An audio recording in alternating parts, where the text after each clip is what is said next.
जोरदार तालियों के साथ पुनः एक बार आपको बता दें कि इसका जो पर्पस है वो सारे बच्चे ऐसे हैं जिनका जो नंबर जितना सृजना कुमारी और यहाँ हनी कुमारी।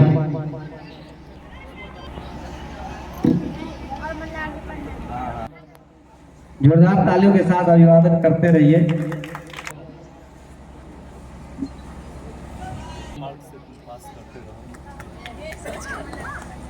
साथ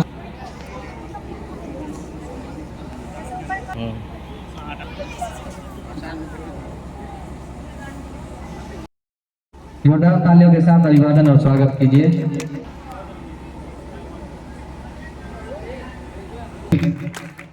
जो है मेडल दिया जाए तो उस वक्त काजल कुमारी, खुशबू कुमारी,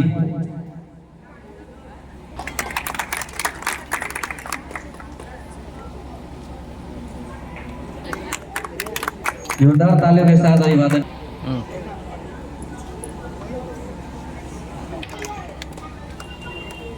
आशा को अब अनुरोध करेंगे सुमन जोरदार तालियों के साथ अभिवादन स्वागत करते रहे। रूबी कुमारी,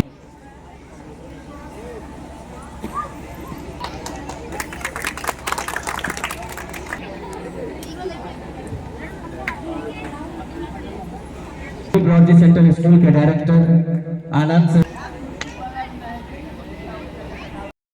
इस कार्यक्रम के बेहतरीन आयोजक जिला परिषद की सदस्य अंजलि कुमारी जी, मंच पर उपस्थित शिक्षकगण एवं प्यारे बच्चों, यह समय है स्टूडेंट को सम्मान समारोह। तो छात्र सम्मानित कब होते हैं? एडवोकेट हूँ, जिसको वकील कहते हैं, वो काम मैं करता हूँ, लेकिन मैं हार्डली टीचर हूँ। दिल से मैं अभी भी शिक्षक हूँ और 1 घंटा प्रतिदिन मैं पढ़ाता हूँ। अभी भी मैं स्टूडेंट को और टीचर को बहुत बारीकी से अध्ययन हमने किया है और मैं जानता हूँ। आज आपको सम्मानित किया गया है। आप अगर बेहतरीन मुकाम पर जाएंगे तो शिक्षक स्वतः सम्मानित हो जाएंगे। इसीलिए आपको जो यह सम्मानित किया गया है जिला परिषद के सदस्य के द्वारा आयोजित कार्यक्रम से, यह आपके ऊपर बहुत बड़ा भार दिया गया है कि आप उस सम्मान का लाज रखिए, उस सम्मान को आप आगे बढ़ाइए। और यह तभी हो सकता है जब आप नैतिक मूल्यों की हिफाजत करते हुए आप बेहतरीन शिक्षा प्राप्त करें। दूसरी बात मैं कहना चाहूँगा, पास किए होंगे जो बच्चे, आज स्थिति ये हो गई है कि अगर आप अगर जनरल एजुकेशन भी प्राप्त करते हैं और अगर अच्छे यूनिवर्सिटी में आपको एडमिशन लेना है, जैसे कि सेंट्रल यूनिवर्सिटी वगैरह में अगर आपको एडमिशन लेना है, तो आपको एक एग्जामिनेशन क्वालिफाई करना होगा जिसको कहते हैं CUET। वो सेंट्रल यूनिवर्सिटी के लिए वो एग्जामिनेशन क्वालिफाई आपको करना पड़ेगा, पास करना पड़ेगा। और बड़ी ताजुब की बात यह है कि आज दिल्ली यूनिवर्सिटी में अगर आपको क्वालिफाई करना है, उस कॉलेज में अगर आपको जाना है, तो आपको बिलीव नहीं होगा कि 800 की जो परीक्षा होती है उसमें 790 नंबर जिसको आता है उसको मिलता है टॉप के कॉलेज, जैसे हिंदू कॉलेज हुआ, हंसराज कॉलेज हुआ, ये स्टीफन कॉलेज हुआ, किरोड़ीमल कॉलेज हुआ, राम कॉलेज। सब आपको लेने के लिए आपको 750 नंबर से ज़्यादा नंबर लाना पड़ेगा 800 नंबर में। आप समझ लीजिए कि कितना बढ़ आप पढ़ेंगे। बहुत ज़्यादा पढ़ने की जरूरत नहीं है, लेकिन जितना चीज़ आप पढ़ते हैं वो आपके लिए उपयोगी हो, वो चीज़ आपको पढ़ना होगा। और उस चीज़ को दिशा निर्देश करने के लिए आपके पास एक पर एक टीचर मौजूद है, शिक्षक आपके बीच में सामने है। इन चीज़ों को आपको समझना होगा कि कैसे हम बेहतरीन ये करें। दूसरी बात यह है कि आजकल के बच्चे क्या करते हैं, तो प्रोफेशनल कोर्स के अंदर अंदर में उसको कोई नौकरी हो जाए, ये प्रयास में स्टूडेंट सब लगा रहता है। लेकिन मैं ये कहता हूँ कि अगर इस प्रयास में आप लोग रहेंगे तो फिर हायर एजुकेशन कहाँ जाएगा। और जानते हैं आप, बड़ी ताजु आपको अगर प्रयास करें तो मेडल पहन के आए हैं विपिन गुप्ता,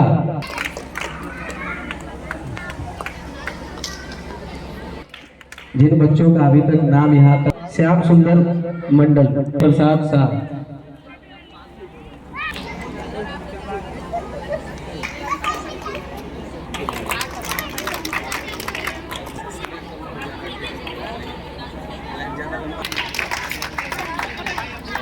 सर का अभिवादन और स्वागत कीजिए।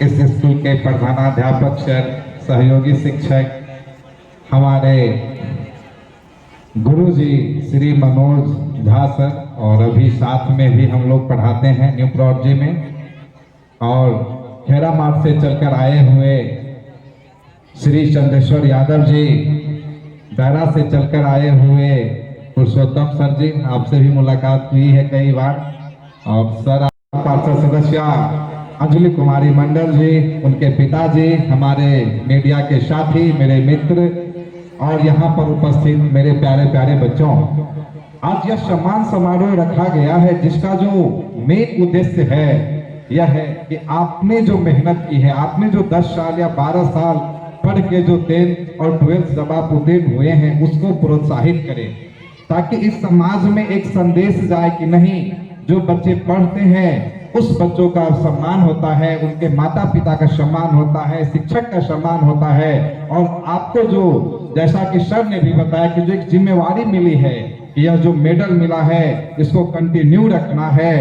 जैसा कि एपीजे अब्दुल कलाम साहब भी कहे हैं कि जब आपको पहली सफलता मिलती है तो हो सकता है कि लोग कहे कि तुक्के में मिला हो, लेकिन आपको सफलता को जब आप कंटिन्यू करते हैं तब दुनिया झुकती है और मानती है कि हाँ, आप में टैलेंट है।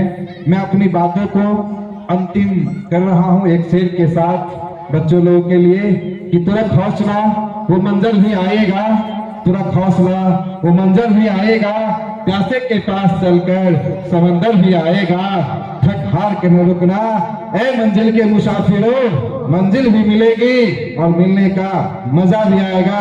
बहुत बहुत धन्यवाद मैम आपका, जो आप आयोजन कर रहे इस टाइप का, इस गांव समाज में दूर में आकर के जब आप आयोजन करते हैं, इसके लिए सभी ग्रामवासियों और क्षेत्रवासियों की तरफ से बहुत बहुत आभार आपका, धन्यवाद। इसके बाद रंजीत कुमार,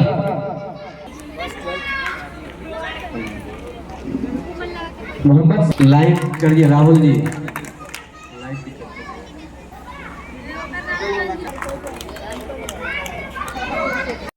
अभिषेक कुमार भी कुछ बच्चे हैं, उन सबों को भी कहना चाहूंगा। खुशबू कुमारी,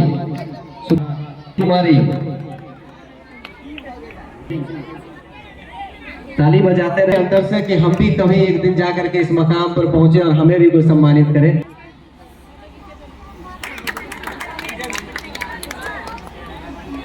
मनन शर्मा, और आज जिन बच्चों का अभी तक उनसे अनुरोध है कि वो डायरेक्ट आए करके जो है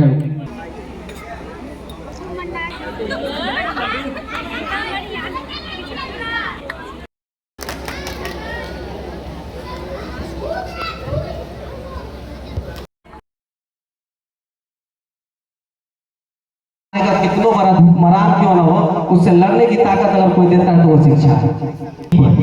एजुकेशन का इम्पोर्टेंस ये नहीं समझिए कि हमको कोई नौकरी मिल जाएगा या फिर हम किसी चीज को पा लेंगे, किसी चीज को हासिल कर लेंगे।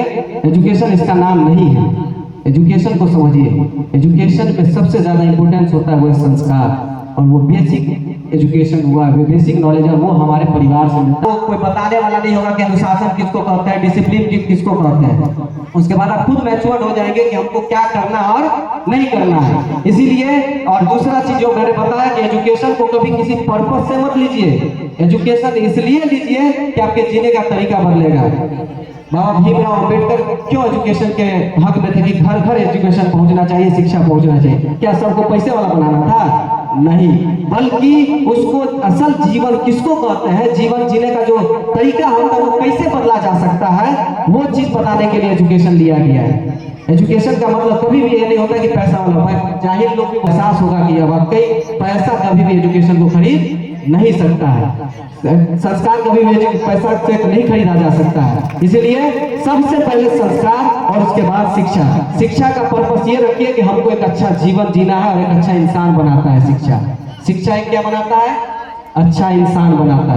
हाई स्कूल विद्यालय के प्रांगण में आज सम्मान समारोह रखा गया है और इस कार्यक्रम में उपस्थित मुख्य अतिथि के रूप में हमारे जयनगर से चल के एडवोकेट चंद्रेश्वर यादव जी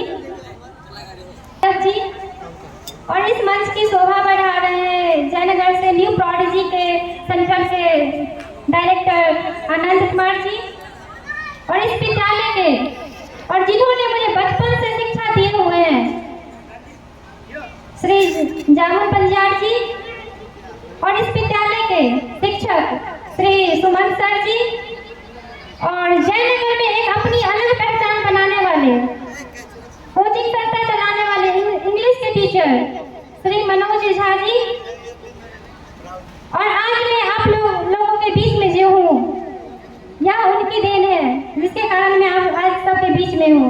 मेरे पिताजी और परसा से चल करके संस्था चला रहे हैं कोचिंग संस्था, उनके ट्यूशन से काफ़ी सारे बच्चे आए हैं, ये काफ़ी खुशी की बात है। सर परशुराम सर जी और पुरुषोत्तम सर जी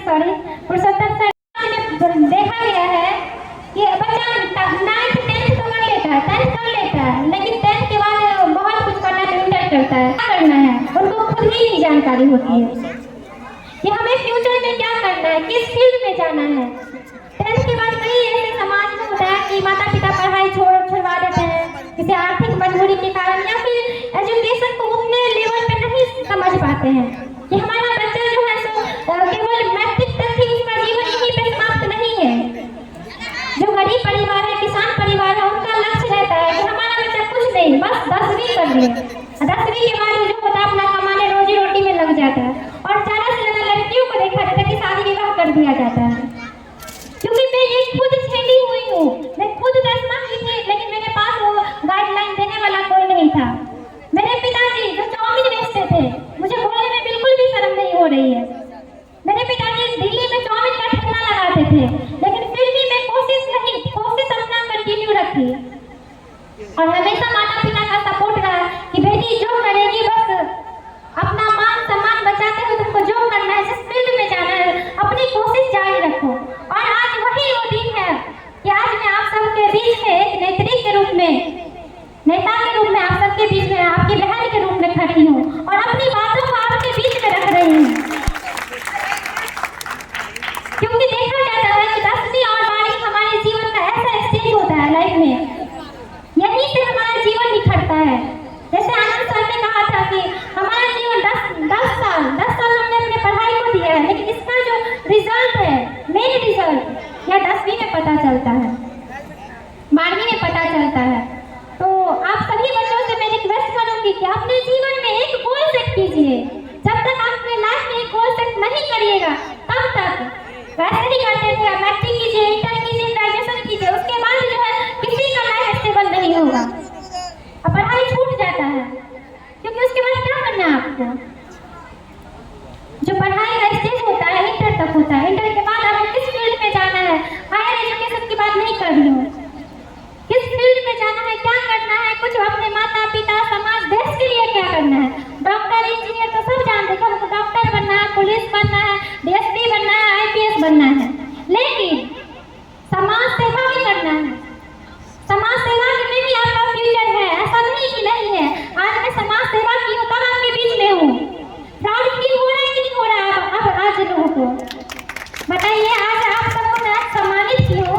आज उससे पहले जो बच्चे पास किए अगर उनको सम्मान किया गया रहता तो आज जो इतने जो संख्या में दिखा जा रहा है बच्चा लोग, इससे काफी ज्यादा भीड़ होती कि नहीं। लेकिन आज मेरा पर्पस है कि जो गाँव के जो गाँव कस्बे के बच्चे हैं उनको सम्मान करना, उनके माता पिता का सम्मान करना, लेकिन माता पिता साथ में नहीं आई है, ये बहुत ही दुर्भाग्य की बात है। मेन फोकस था मेरा कि उनके माता पिता देखें कि हमारे बच्चा को सम्मान किया जा रहा है, कि उनका मनोबल बढ़ेगा। बच्चा तो चाह रहा है कि मैं आगे बढ़ूँ, आगे कुछ करूँ, लेकिन माता पिता का मनोबल उस लेवल पर नहीं बढ़ पाता है। तो मेरा कोशिश ये था कि उसके माता पिता देखें, इस चीज़ को समझे कि हमारे बच्चा को कितना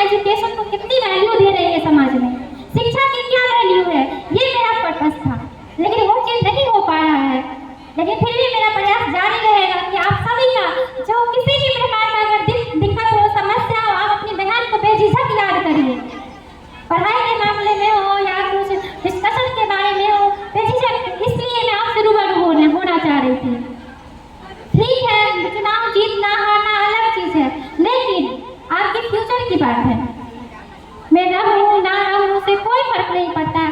आप 24 घंटा में कभी भी आँख बंद करके याद कीजिए, अगर ये बहन आपके बीच नहीं रहेगी तो दोबारा मेरे पास क्या, मेरे नाम लेने से भी कतराइएगा आप लोग। बस आप लोगों को विश्वास रखिए, मैं आप सबके 24 घंटा हमेशा हर एक सुख में रहूँ ना रहूँ, लेकिन दुख में हमेशा खोजिएगा, मैं आपके साथ खड़ी मिलूंगी। तो ज़्यादा विशेष नहीं कहूँगी, और यहाँ पे जितने भी हमारे अभिभावकगण आए हुए हैं और विद्यार्थीगण आए हुए हैं, सभी को मैं स्वागत अभिनंदन करती हूँ, और आप सभी को उज्जवल भविष्य की ढेर सारी शुभकामना और बधाई देती हूँ। मैं 2 लाइन से अपनी वाणी को समाप्त करूँगी। यूं जमीन पर बैठे आसमान क्यों देखता है, यूं जमीन पर बैठे क्यों आसमान तू देखता है, खोल पंखों को ये जवाना उड़ान देखता है। इसका लाइन का मतलब ये है कि आप बैठे बैठे सोचते रहिएगा कि हमको ये करना है, वो करना है, वो करना है। कदम जब तक नहीं रखिएगा, पहला कदम नहीं उठाइएगा, तब तक आपके जीवन में कोई भी सफलता हासिल नहीं हो सकती है। और मैं गार्जियन से भी यही कहना चाहूंगी कि अपने बच्चों को प्रेशर मत दीजिए कि तुमको इस फील्ड में जाना है, तुमको ये करना है। अपनी खुशी के लिए आप मत बोलिए कि तुमको टीचर बनना है तो टीचर ही बनना है। बच्चे से पूछिए कि उसको क्या बनना है। कबड्डी, किसी को बहुत अच्छा कबड्डी खेलना आता होगा, किसी को दौड़ आता होगा। देख रहे हैं ना कि प्लेयर्स वगैरह कितना नाम हो रहा है, कितने ऊपर हाई लेवल तक जा रहे हैं। वो हमारे अंदर टैलेंट है। ठीक है, डॉक्टर, इंजीनियर, इंस्पेक्टर हमको बनना है, लेकिन हमारे अंदर क्या प्रतिभा है, हम क्या बेहतर करते हैं। हम अच्छा बोलते हैं तो ठीक है, हम उसमें ही मेहनत करेंगे। अच्छा दौड़ते हैं तो खूब मेहनत करेंगे। अपने अंदर का देख के अपने खुद के अंदर रियलाइज कीजिए। सुबह उठिए, मॉर्निंग वॉक कीजिए और ध्यान कीजिए, क्योंकि ध्यान जब तक आप नहीं कीजिएगा तब तक अपने लाइफ में कुछ डिसाइड नहीं कर पाइएगा। इसलिए आप सभी बच्चों से मैं रिक्वेस्ट करूंगी कि अपने लाइफ में आज यहाँ से मैं आप सभी से रिक्वेस्ट कर रही हूँ कि आप सबको अपने घर पे जा करके चिंतन मंथन कीजिए कि आज जो आपको सम्मान किया गया है तो कैसा लग रहा है। आपको अच्छा लग रहा है तो मैं देखूंगी कि जितने बच्चे आज यहाँ देख रहे हैं किसी न किसी पोस्ट पे मैं खड़ी देखूंगी। और आज से 2 साल 3 साल 5 साल मिलोगे तो बताओ दीदी आपने जो सम्मान किया था यह मेरे लिए काफी मोटिवेशन हुआ। तो आप सभी बच्चों से रिक्वेस्ट करूंगी कि अपने माता पिता के साथ साथ अपने समाज का और गार्जियन का सम्मान कीजिए, क्योंकि जीवन में सम्मान डिसिप्लिन बहुत ही मायने रखता है। मोटिवेशनल क्या है, मोटिवेट आदमी हो जाता है तो हाई लेवल पे ऊंचे नीचे तक जाता है मोटिवेशनल इंसान, लेकिन जिसके पास डिसिप्लिन है वो हमेशा जो है स्मूथली चलता रहता है। तो आप सभी को आग्रह करूंगी, सभी बच्चों से, कि अपने बच्चों को अच्छे संस्कार दीजिए, कि अपने समाज में अपने से बड़े